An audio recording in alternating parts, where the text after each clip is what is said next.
my fellow motion designers. Welcome back. It's been a little while, but I'm finally back with another awesome cinema tutorial. So this time around, as you saw in the intro, we are going to make this CNC milling effect. And this effect is super easy to do, but it can be a really nice way to have a reveal of your product and make it more into this industrial look, which I personally love. So without further ado, let's jump into Cinema and I'll show you how to make this awesome effect. So here inside of Cinema, we are first of all gonna create a cube.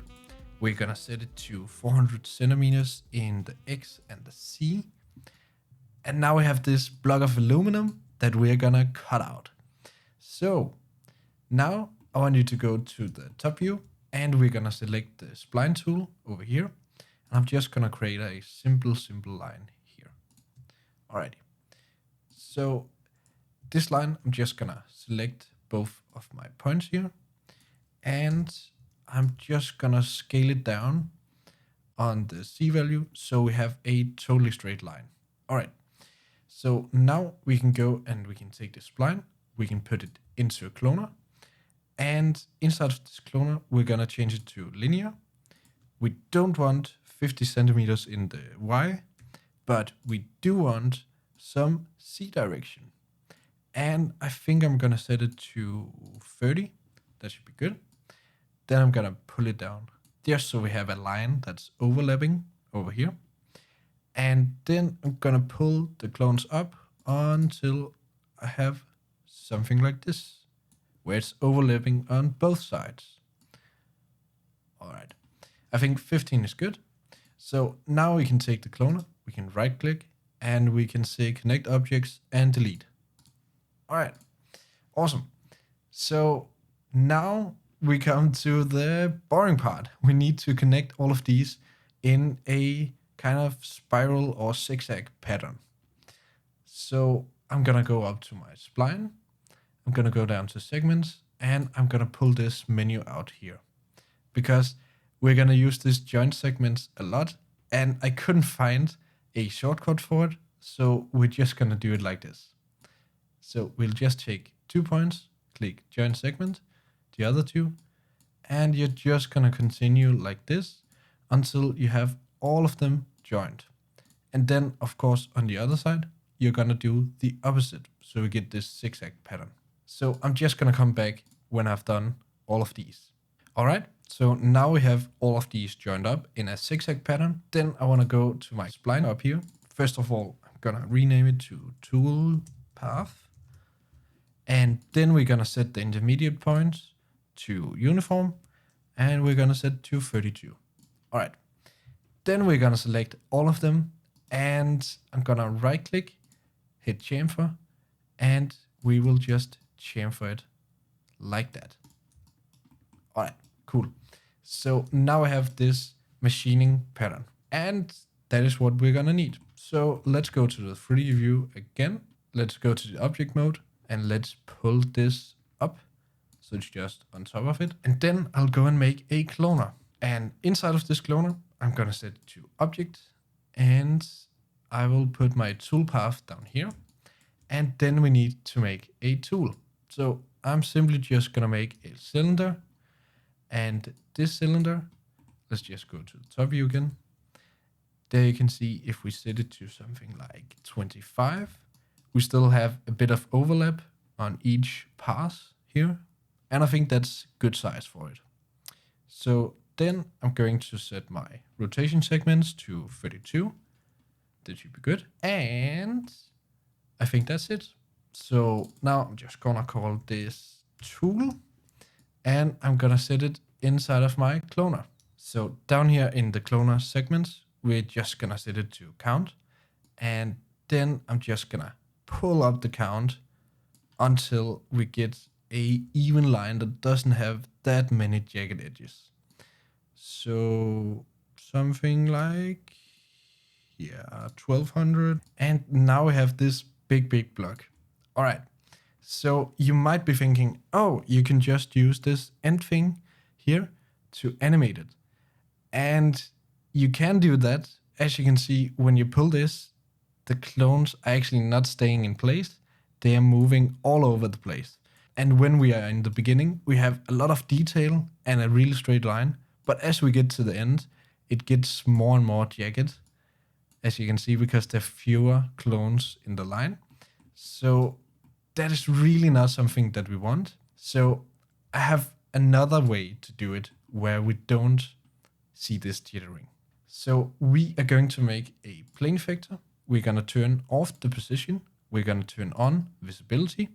Then we'll go to the field section and we'll pull in our toolpath.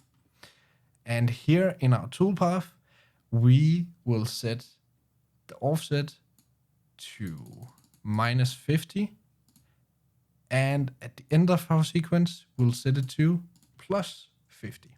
So I don't know why, but when you pull in a spline and you do it like this with visibility, it just sets the range to -50 to 50. So not 0 to 100. But yeah, that's just cinema things.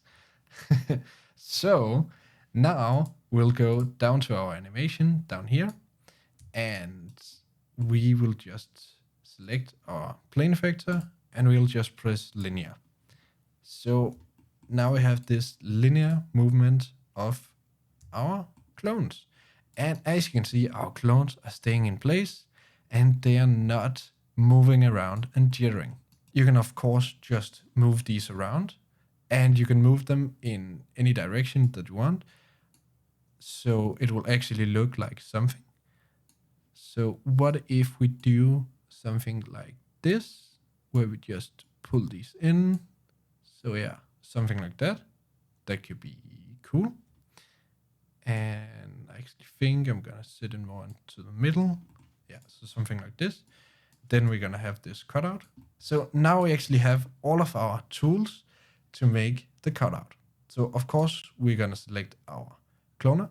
We are going to make a volume builder, and we'll set the volume builder to a voxel size of 3.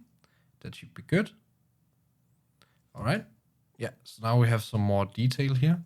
Then I'm also going to pull in my cube into my volume builder over here. Just going to organize things a bit. And then I'm going to pull it underneath my cloner. I'm going to set my cloner to subtract. And here we go. So now we have our toolpath. And as you can see, we are slowly removing material over here. And of course, it's a bit heavy on the machine because we're using a lot of voxels and we're also using a lot of clones. So what I want to do now is actually just go to the end here where I can see a bit more. And I'm just going to look at the edges. And before I do that, I'm actually just going to also create a volume measure so I can see how the edges look over here. And I think they're a bit too round. So I'm actually going to set my voxel size to 2 instead, just to get a little bit more detail. Yeah, something like this. And you can even set it to 1. And I would actually recommend that if you're doing something really close up. But for this tutorial, we're just going to set it to 2. And of course, we can't play this, so we'll have to cache it. So I'm just going to make a cache layer, pull it on top, press animation, and then I'm just going to set it to 400 frames. And we're just going to cache it. So I'll see you guys in a bit. Alright, so now the cache has finished. And as you can see, we are CNC milling this block here. And it's looking super, super nice. So if I scrub forward, you can see we still have these jagged edges. And as I said, you can make your voxel size lower. You can also go here and you can make this just a tiny bit, like 1%. And then you can see it goes from this to being a little bit more smooth and a little bit better. Okay, that's good and done. But how do I actually make the texture so it looks like it has been milled out? So first of all, I'm just gonna go to my volume measure and I'm gonna go down to other tags and we're gonna make a vertex map. Then I'm just gonna pull in my cube down here, and I'm gonna set it to surface, and we will just set it to 2 centimeters, and then we'll go and take a range. There we are, and we can just start pulling the inputs just a bit, kind of like this. I think that should be good. And as you can see, everything we're milling out is having this red texture now. So that is awesome.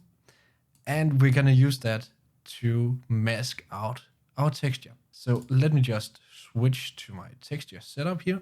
So I've already imported 2 textures into my material here, and it's just a standard material.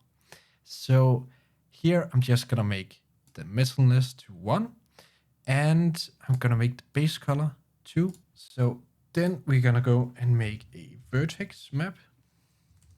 Vertex. I'll just use a vertex attribute here, and I'm just gonna pull the vertex map into it. Then I'll go and make a bump map, just like this. I'll give myself a little bit more space here. All right, and then I'm going to put the bump map into the geometry bump map. Okay, cool. So what we need now is a triplanar. And this triplanar, we will just first of all connect it to our output so we can see what it's doing. And I'll just quickly press render here. And of course we need our material on our volume measure. So in our triplanar here, we're gonna deselect this same image on each axis because we want different images on each axis. So we are going to use this brushed metal or brushed aluminum on the x-axis, and we're also gonna use it on the z-axis because we want all of the sides to be this brushed metal. All right, and then we'll take this CNC machined metal, and I actually made this one, so I'm just gonna link it in the description so you guys can also use this texture here. And we'll say this should be on the top. So everything that is machined has this round texture. So as you can see right now, if I zoom in, our texture is super small. If I can find it. Yeah, so as you can see, it's really small. So in our triplanar, I'm just gonna set the scale to 0.01 for each of them. All right. And this should look a little bit better in terms of the scale, and also on the sides. I think the scale is better. I'm just gonna scale it up on the sides here, just a little bit to maybe double the size. Yeah, I think that should be good. And then for our machine milling, I wanna change the direction 90 degrees. So we are going this way. And I also think the spacing is a bit off. So I'm gonna set it to 1.5. Something like this. And I think that's pretty good. But as you can see on the top here, where we didn't machine anything, and on the bottom, we also have this texture. So what are we gonna do now? Well, we are going to make a color mix. So in this color mix, we're gonna put our triplanar into the input 2. We are gonna use our vertex attribute, our mask, in our mix amount. And if we plug it in here, you can see that we have it reversed. So we need to reverse these two things. All right. So we actually have the vertex texture inside. Awesome. And then we need to go and make a max on noise, just like this. And I'm just gonna set it to the input to. And this max on noise, I'm just gonna change it a bit. So we're gonna use a displaced turbulence, and I'm just gonna pull it up to like 25 or even more, like 100 maybe. All right, and I'm just gonna pull up the octaves to like something like 20. I think that should be good. Then we can say 300 in the overall size, maybe like 600. Wow. Yeah, that should be good. Okay, cool. So I'm just gonna put this into my bump map now as a texture input, and then we can put this into our surface. And as you can see, we have slowly developed a really cool look here. So of course we're gonna need some lighting. So I'm just gonna quickly create some lighting here. So I just quickly created some lighting here. I think it's looking super nice. Let me just go in, and here we go. So as you can see, we still have this like wavy pattern out here, but when we go in here and it gets milled, then we have this really awesome pattern. And we also have this awesome pattern on the sides, which look like a milling machine. So as we scrub through this, we can see, yeah, we're totally lined up. So as it's milling, we have these really nice lines that are coming through, and it's looking pretty awesome. Alright, so that was it for this video. And I really hope you liked this CNC milling effect. I personally used it for a project, and I'm so happy with how it turned out. And if you use this technique, then please tag me on Instagram, because I'll love to see what you guys make of this technique. So now to the boring bit. If you guys really like this video, then give it a like. And if you want to support me, then please go and subscribe, because it really helps me out making these videos. And fear not, because there's more videos coming soon. So I've been recording a couple of videos, and they're gonna come out in the next couple of months. So stay tuned for that. It's gonna be super awesome. So that was it for this tutorial, and hopefully I'll see you back here for some more cinema magic. Goodbye.